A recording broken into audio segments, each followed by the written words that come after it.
In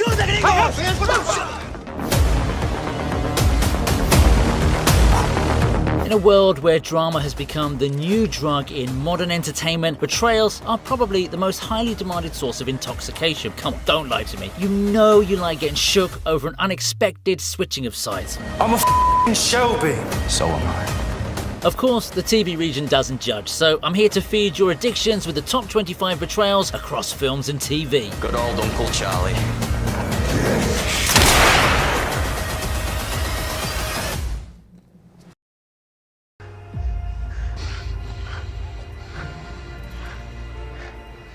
You are not ape. Well, we're kicking off this list with a pretty tragic betrayal, but it also gave way to one of the best villains ever made in the 2010s era. It's none other than Koba, who was at one point a trusted friend of Caesar. Heck, if their relationship continued to grow at a healthy pace, I would have probably called them brothers as well. I mean, the dude literally helped Caesar save his own son. I mean, this is some mafia level love, right? However, his hatred for humans ended up taking over his love for Caesar and eventually his own species as well. Sure, Koba was a victim of human torture, but he needed to have a long-term vision in order to understand why Caesar was still helping out the human survivors. After all, he was saved by Caesar in the first place, wasn't he? This is exactly why him turning over to the dark side, attempting to end Caesar and taking the lives of multiple humans and apes became one of the highlights of the Planet of the Apes franchise. I swear, if this dude had to be such a traitor, then they should have just named him Brutus instead. You know, like Et tu, Brute in William Shakespeare's Julius Caesar? They still teach that kind of stuff in school, right? Somewhere, just kill us already. What? They're animals. It's gonna slaughter us. I did not start this war. The ape who did, his name was Koba. I killed him. お主には切腹が申し付けられた。受け取りがない。大老衆からの命、しかと熟考を重ね、ご返事つかまつる。 Man, whatever happened to the line, bros before, certain people that you know who I'm talking about. In this case, the bro is pretty much the same or even worse than said people. Shogun is a show that has made waves all over the world for being an amazing portrayal of family politics and human nature in the face of power. It's got the same vibes as Game of Thrones back when it used to be good, and I sure hope its success doesn't lead to any unnecessary woke spin-offs. Anyway, the betrayal to be spoken about over here is when Lord Toranaga learns about his brother's betrayal right in front of a live audience. Seiki really messed it up with the way he changed the entire mood of the gathering, because before his revelation, those dudes were just having fun talking about women and battles. To make such a dramatic turn on your own people despite describing yourself as a man of honor is pretty hypocritical if you ask me.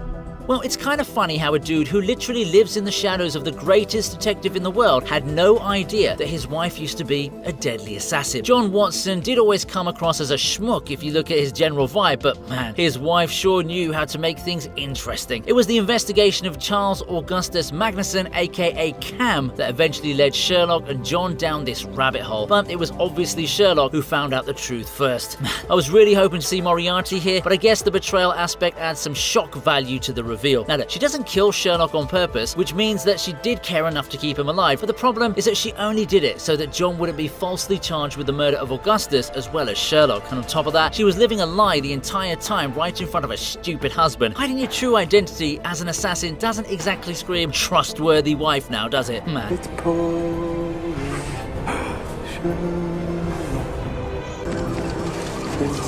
I'm crying. Sherlock! We're losing you! Sherlock! Come on, Sherlock.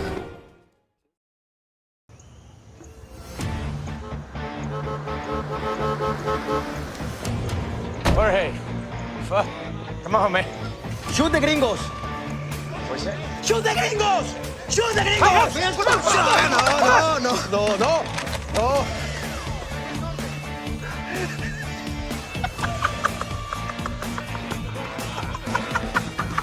People don't really talk about American Made at all, which is a real shame because that movie touched on some serious issues in the American political and legal system. Anyway, the focus here is on the betrayals, and this one is a bit of a double slam. First of all, we have Tom Cruise's Barry Seal setting up Pablo Escobar and his men for selling drugs by casually getting their pictures clicked while they prepare a consignment. It's a pretty smooth and outrageous way to betray the biggest drug lord in the world, but hey, it did work out, so Seal was a genius for being able to pull it off. Also, what's with the casting choices when it comes to Escobar? It's like they put a random 70s moustache on a Latino and go like, ah, now that's the spitting image of Pablo. While this betrayal was a pretty epic one that would go on to shake the world, the actual shocker comes when the CIA decides to use this evidence against Seal by prominently featuring him in the photos they reveal to the world. It's a pretty shady move and reeks of dishonor, but guess the White House wouldn't know anything about that now, would they? I'm gonna rip the bark right off of you, boy. We are gonna put you in a 4x6 cell for the rest of your life. That's a long time. Yeah. Miss Sabota, I've Governor Clinton on the line.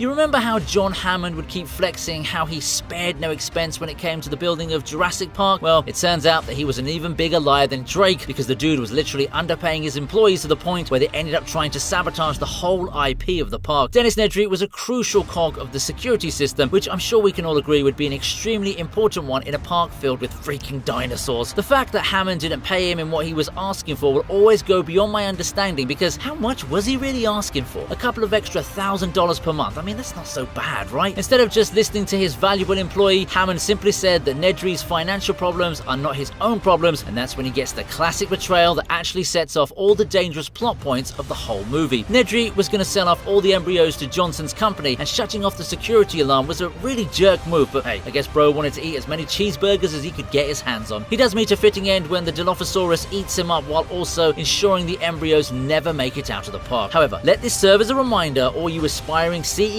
and HR managers, pay your employees well, unless you want your office to be overrun with bloodthirsty dinosaurs. Can't see us if we don't move.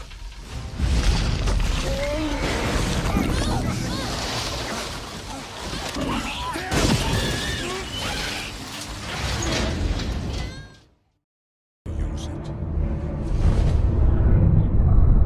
They are not all accounted for. The lost seeing stones. Riders in black. They've reached the Shire.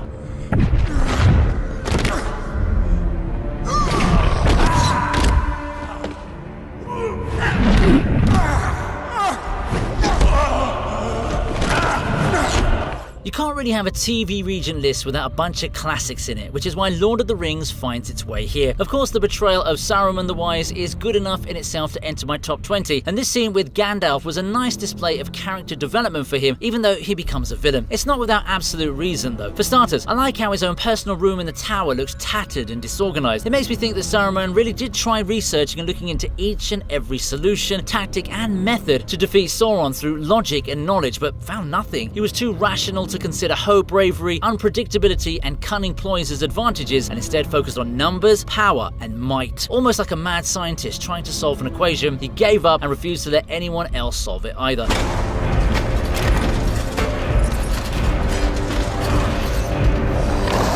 do not know pain, you do not know fear. You will taste man flesh! Hello, James. How did the MI6 screening miss that your parents were Leon's Cossacks? Mine survived the British betrayal and Stalin's execution squads. Oh, by the way, I did think of asking you to join my little scheme. Closing time, James. Last call.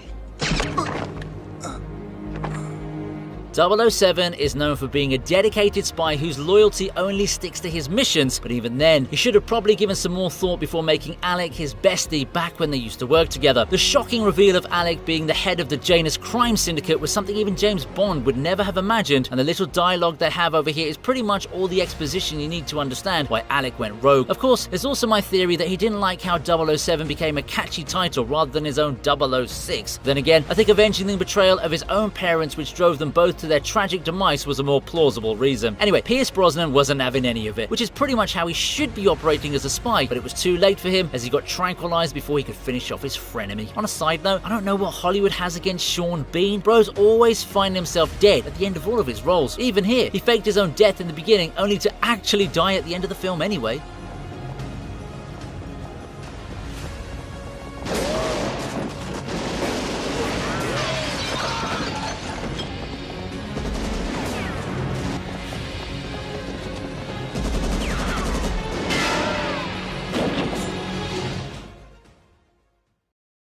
Dave, do you mind if I ask you a personal question?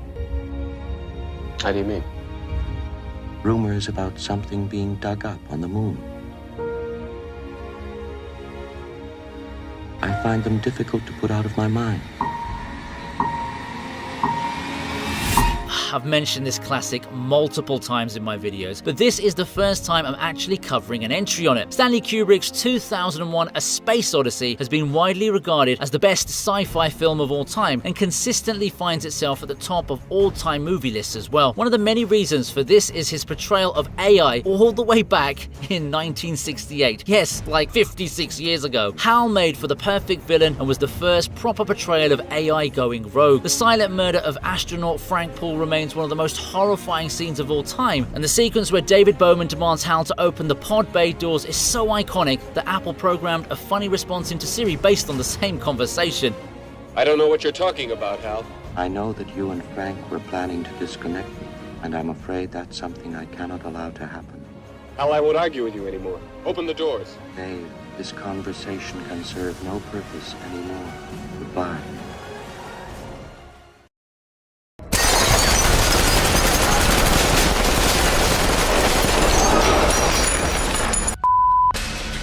We want in this house. What the does that mean? I'm a Shelby. So am I.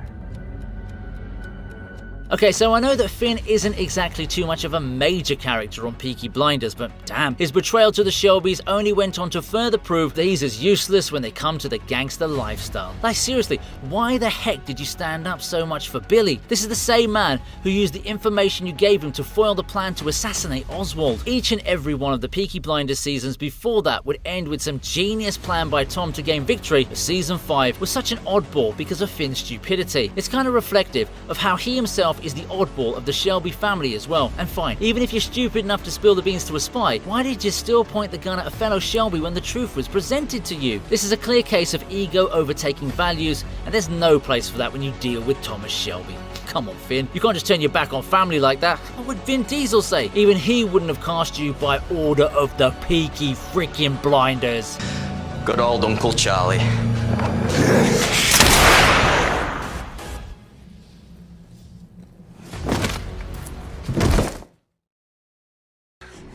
Harry Potter.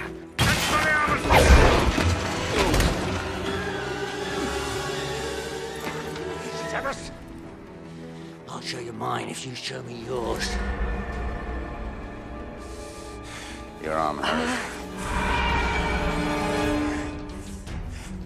To be honest with you, I think that Alistair Moody is the creepiest good guy I've ever seen in a movie. Well, I know that he's shown to be a traitor here, but it's actually just Barty Couch Jr. in disguise, acting under Voldemort's commands. Even so, our first interaction with the character is made out to be a shady one, and I think we're all familiar with the saying, the first impression is the last impression. Every single time I look at Moody now, I think that he's still the same villainous character from the movie, and I can't quite shake it out of my head. The particular moment where he was going to attack Harry Potter was really deadly, and I personally thought, ha, I knew it. But then Dumbledore and co found out the truth soon after, because basically the traitor was a loyalist in disguise, but it still counts because the film does get you thinking that Mad-Eye Moody is the main antagonist of Goblet of Fire. Also, why the heck is Dumbledore so angry in this film? There's no calmness at all, despite the readers of the book saying he's supposed to be super chill here.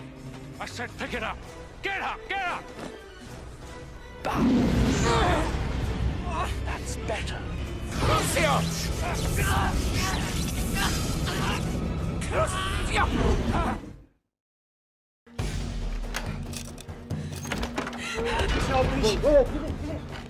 Stu's flipped out.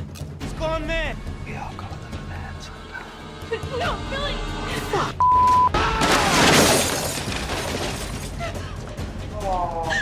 Scream was an extremely refreshing take on the horror film genre because it was essentially a serious parody of such movies and ended up becoming a whole subgenre in itself. Now, when it comes to the actual killer in Scream, we find out that it was basically a double deal, as both Billy and Stu were the ones responsible for the murders. What's really shocking is the fact that Billy was ready to take the life of his own girlfriend, Sydney. Come on, man. You should know that she's got Final Girl written all over her, but I guess serial killers don't really pay attention to such tropes, do they? The actual revelation came at such a perfectly timed moment because it totally enhanced Billy's true identity, even though he was actually apprehended before on suspicion of the same thing. Also, I feel that Bro may have been a little mad that his girl wasn't really giving him any action. All those intrusive thoughts finally culminated into something a lot more dangerous. I guess they weren't lying when they said the key to a man's happiness is a full stomach along with an empty sack. I'm not the only one saying it. Go watch the OG Scary Movie and you'll know how many people share the exact same sentiment.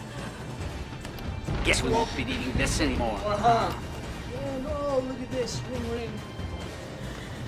Kills you and shoots himself in the head.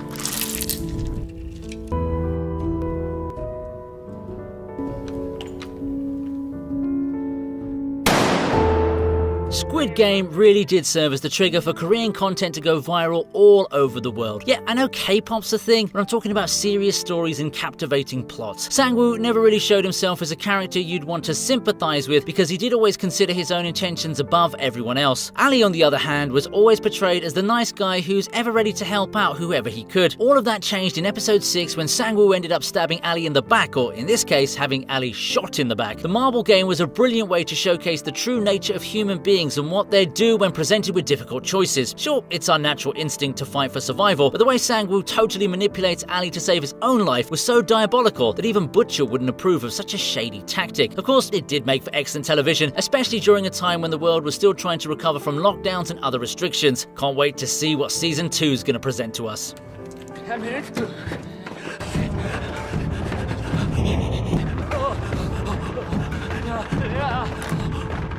You're all assholes!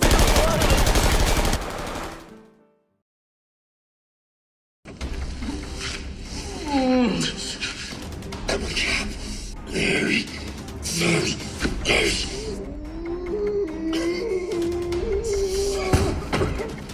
If there's one thing this film has taught me, it's that you should never become a criminal, cop, or an undercover cop. The way Reservoir Dogs is written with so much tact that it all boils down to this Mexican standoff is exactly why Quentin Tarantino is respected so much as a filmmaker and screenwriter. Having Mr. Orange confess the truth that he's a cop to Mr. White was probably one of the most heartbreaking moments in any gangster film. These people are criminals who don't care as much for human lives, so technically, we all should be rooting for Mr. Orange. However, when we all learn the truth, he turns out to be the shadiest character out of all the goons. I can't even imagine what must have been going on in Mr. White's head the moment he heard, "I'm a cop, Larry." He must have gotten so messed up about killing the Cabot, and the crying really drives that point further. He knew he wasn't going to spare Mr. Orange for what he'd done, even if that meant being shot down by all those cops moments after. The smartest man here was undoubtedly Mr. Pink, who simply hid during the shootout and then ran away with the diamonds. He had his priorities straight.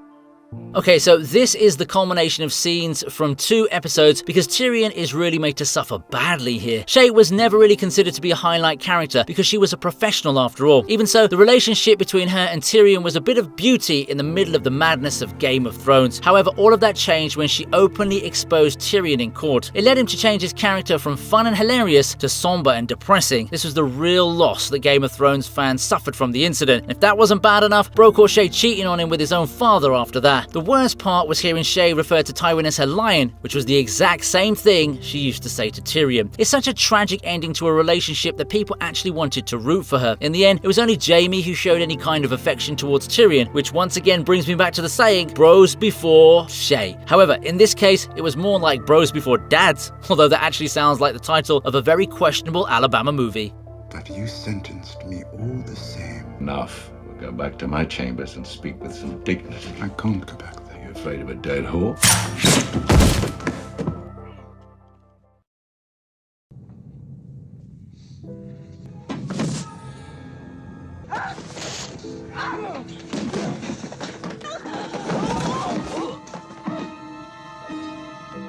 Damn, I can't believe how I forgot to mention Ash from 1979's Alien when I mentioned how HAL inspired so many AI villains back in the Space Odyssey entry. Anyway, here's Ash, who turned out to be not only an imposter. Now, I know that you may be creeped out by milky substances that just keep coming out of the alien androids, but that's just because of Ridley Scott trying to use the concept of motherhood and birth as themes in the film. Anyway, this revelation was also a super big shocker, even though Ash was always shown to be an indifferent character. The fact that he was actually just an android operating on a specific set of instructions ties in perfectly with the nature of how AI can become a huge threat to mankind if it increases its dependence on this tech. The way Ash was about to end Ripley was also pretty scary and added a lot to the horror vibe of the film. Yeah, you know what? Alien is just as much of a horror film as it is a sci-fi film. Get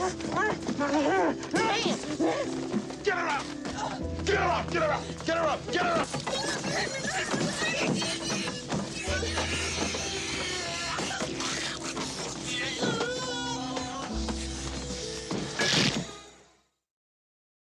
Lord Eddard Stark is herein named Protector of the Realm.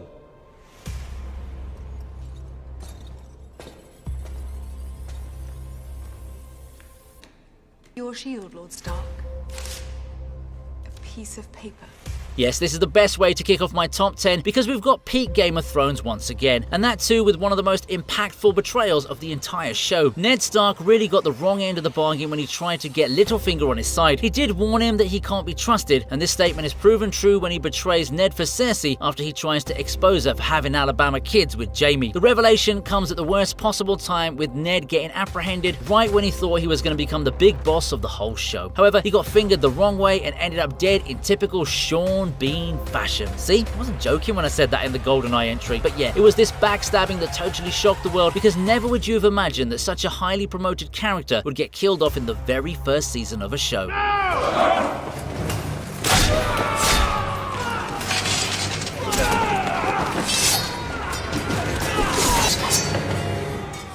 did warn you not to trust me.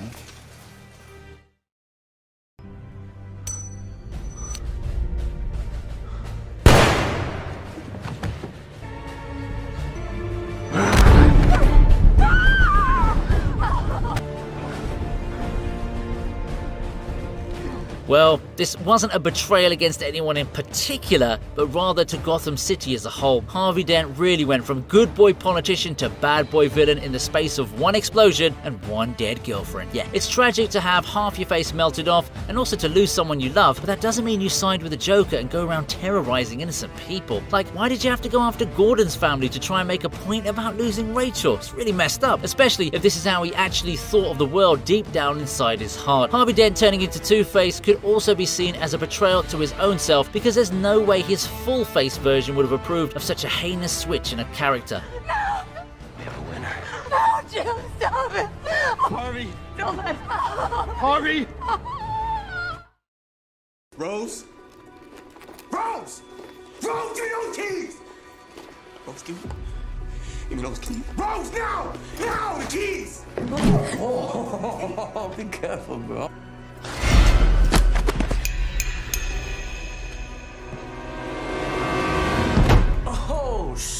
Okay, I've got to admit that I never thought that Rose would end up betraying Chris the way she did here in what I consider to be Jordan Peele's best film yet. Like, sure, her family may have been into the business of selling black people, but I always thought that maybe she'd be against this whole thing and was powerless against her family. Oh boy, was I wrong, or what. This crazy woman was actually the most crucial element of the whole operation. Seeing all those photographs with her and her exes was the first red flag, and then the whole give me the keys situation only made things a lot worse for Chris. It was such a haunting situation, and the fact that Rose was able to show herself off as this totally liberal woman spoke volumes about how people today also like to masquerade as social justice warriors when in fact they too have their own intentions. No, you can't. You've already damaged him enough. Okay, fine.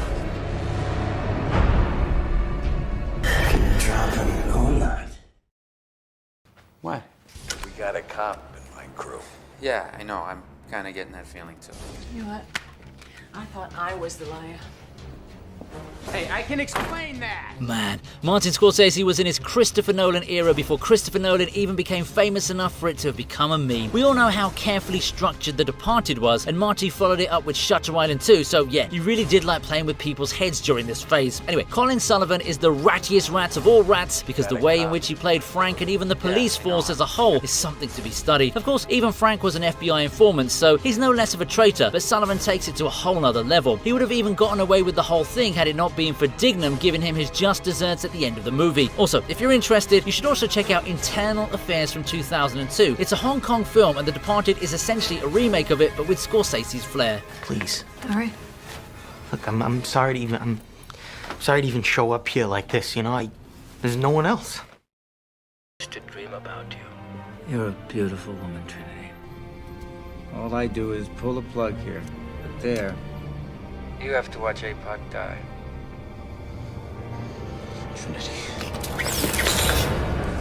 No! I never really liked Cypher, even when he was supposedly on the good side, so I was extremely satisfied when he met his end at the hands of Tank. I can't believe this dude was ready to sell off his entire crew just so that he could live a lie in the Matrix. Cypher would have been such a loyal customer to VR products. I can already see him spending his entire life's earnings away on such purchases. Anyway, not only did he tip the cops on where to ambush Neo and gang, he was also about to end all of them just before the Tank could regain his consciousness and put his miserable life to an end. Seriously, man, even the anime otakus are more sociable than this guy.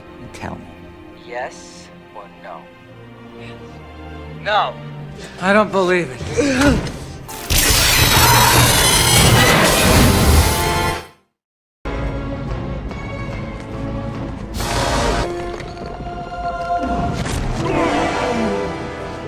Long live the king.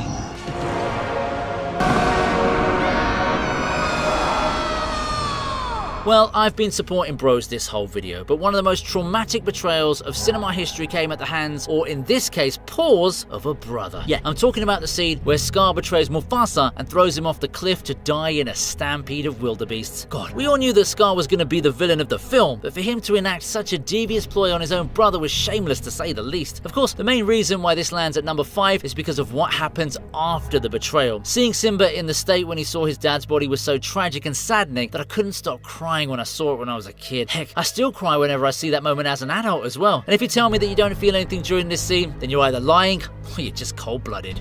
Kill him.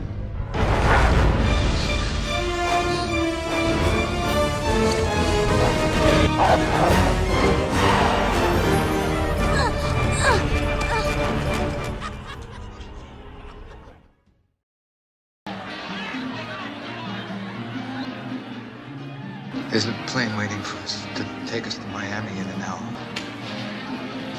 I know it was you, Fredo. You broke my heart. Okay, you know what? Scrap that whole bros before whatever narrative. First Scar and now Fredo Corleone. You just can't trust anybody these days. You'd imagine Michael's elder brother would be looking out for him despite being an underboss with wife problems. However, he took the first possible chance he could find to betray Michael, and it could have literally led to his assassination. Of course, Michael would find out the truth when Fredo carelessly revealed to Geary that he was with Ola in a nightclub. That was all he needed to give Fredo the kiss of death and turn into the deadly mafia boss who established himself as an icon of the mafia genre. Because they wouldn't give me an absentee ballot.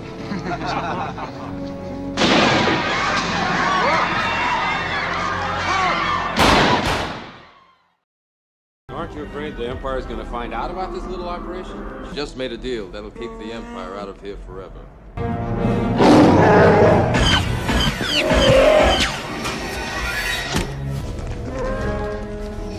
I had no choice. They arrived right before you did. I'm sorry. This is probably one of the most casual yet most devastating backstabs in the history of cinema. Seeing Lando turning his back on Han Solo wasn't the kind of twist I needed to see in The Empire Strikes Back, but hey, it is what it is. The doors opening to reveal Darth Vader will forever be remembered by all Star Wars fans back from 1980 all the way till now. The fact that Lando didn't even give Han a signal or anything of the sort was really shameful, considering he's supposed to be a true friend and ally. However, he simply led the crew to a shady trap and cemented himself as one of the most hated characters in the whole franchise. We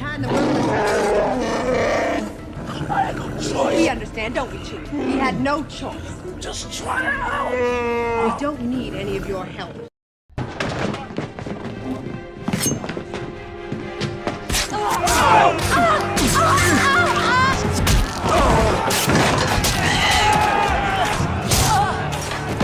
Oh boy, if Ned Stark losing his life was a shocker, then the Red Wedding was probably an Oppenheimer-level event for Game of Thrones fans. Walder Frey isn't exactly the most honourable man on the planet, but even then, violating the guest right was absolute sacrilege. All of this just because Robb Stark chose to marry someone else instead of Frey's daughter. Man, the reasoning behind this attack just makes it look a whole lot worse, doesn't it? The way they go for Talisa Stark's unborn child first was straight up demonic to say the least, and what followed after was the most heartbreaking and tragic display in the entire show. Nothing really topped this when it came to surprising the audience. We were all prepared for the worst whenever we'd tune into a new episode after that. I'll find another.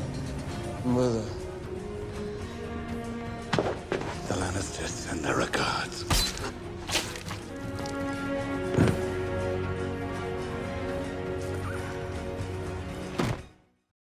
Commander, contact your troops. Very good, sir. I think you'll be needing this. Thank you, Cody.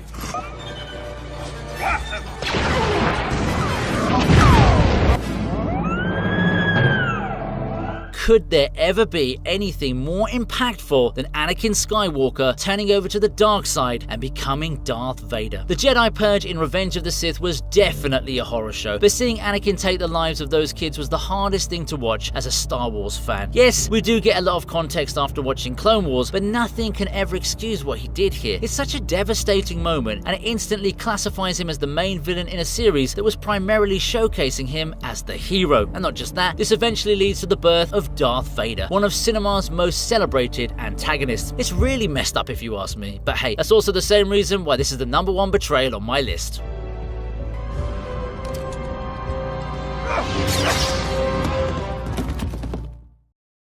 Hope you liked the video, please subscribe to the TV region, and here's another video I know you're going to enjoy.